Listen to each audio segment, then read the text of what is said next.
Hi, I'm Barrett with Niner Bikes. Today I'm going to show you how to disassemble, reassemble, and adjust the unique pivot hardware of the RIP9 RDO. Before you get started, here's a look at some of the tools you'll need to complete the job. Number 1, your favorite tool handle. Number 2, a torque wrench. Number 3, a 5mm Allen bit for your torque wrench. Number 4, an HG cassette lockering tool. Number 5, a 5mm Allen wrench. Number 6, a green pin spanner. And not shown here, you'll also need some blue Loctite. First thing you'll want to do, start with the frame with the wheel out of the frame. Next, grab your 5mm Allen wrench and remove the upper shock bolt.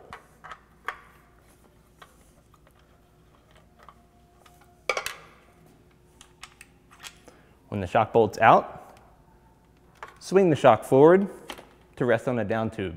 Be sure to support the rear triangle when you do this. Put the bolt aside.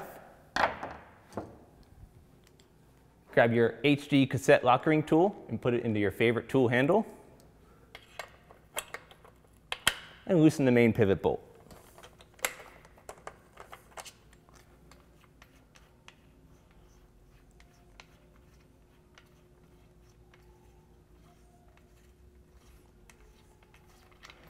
Be sure not to drop the serrated washer you'll find underneath the head of the pivot bolt. You can now put both aside. Grab your 5mm Allen wrench again. Access the Seatstay pivot bolt from the outside. Remember, this will act like a left-hand thread, so you'll want to loosen it by turning it in the clockwise direction.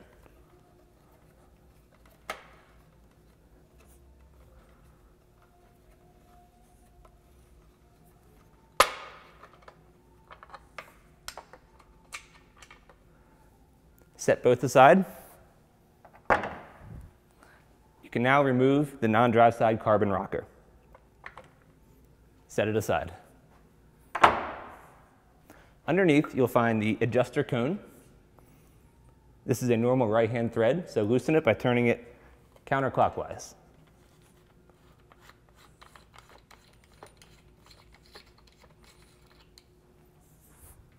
Remember, if it's too difficult to loosen by hand, the use of a green pin spanner on either side of the adjuster cone can help you break it loose. With the adjuster cone removed, remove the bearing from the non-drive side of the pivot and set it aside. Now, grab your 5mm Allen wrench again and loosen the drive side Seatstay pivot. Remember to turn it in a clockwise direction, as it'll act like a left-hand thread when accessing the bolt from this side.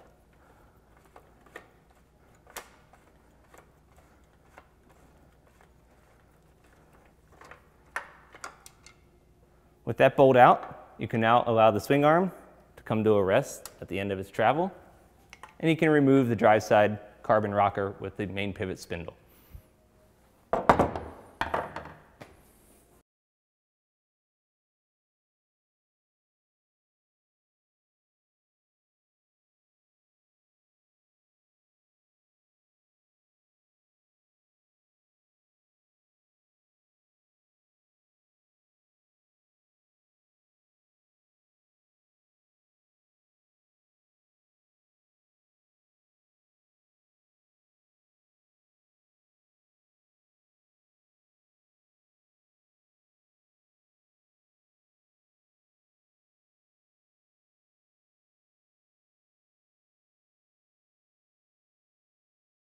Before reassembling your RIP9 RDO pivot, be sure to check the bearing surfaces and bearing seats inside of the seat tube for any dirt or debris.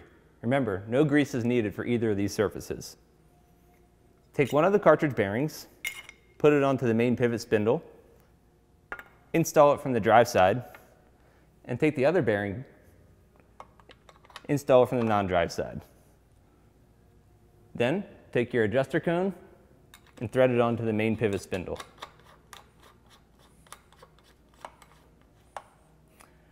Tighten the adjuster cone until there's no play felt in the bearings. This is similar to adjusting a headset, so not too tight, not too loose, just snug enough to eliminate all the play and have a nice smooth bearing feel. Next, we're going to install the drive side Seatstay pivot bolt. Before installing the bolt, be sure to clean off any of the old blue Loctite that you'll find on there and apply fresh blue Loctite to just about half of the threads.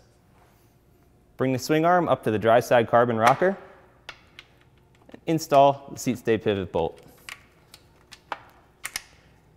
Remember, when installing this bolt will act like a left-hand thread, so turn it counterclockwise from the outside to make it tight. You can then torque it down to spec of 9 Newton meters, which is printed on the head of the bolt. Next, grab your non-dry side carbon rocker and install it onto the main pivot. Grab the non-dry side Seatstay pivot bolt and your 5mm Allen. Be sure to clean off the old blue Loctite and apply fresh blue Loctite. And install that.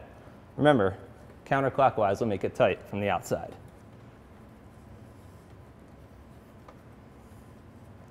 You can then torque this bolt to spec of 9 Newton meters as well.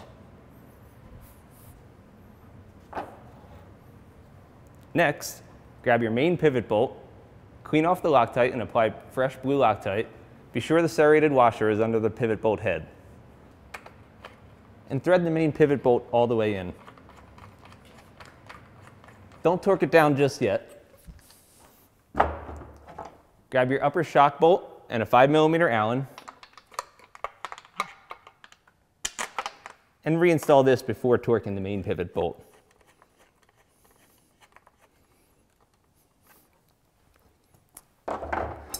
Now you can grab your HG cassette lock ring tool again and tighten the main pivot.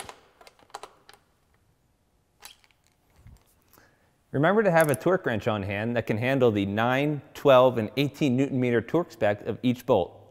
When you're all finished, be sure to go back and check the torque of each. Again, the torque spec is on the top of the bolt. It's 9 Newton meters at the Seatstay pivots, 12 Newton meters on the shock bolts, and 18 Newton meters on the main pivot.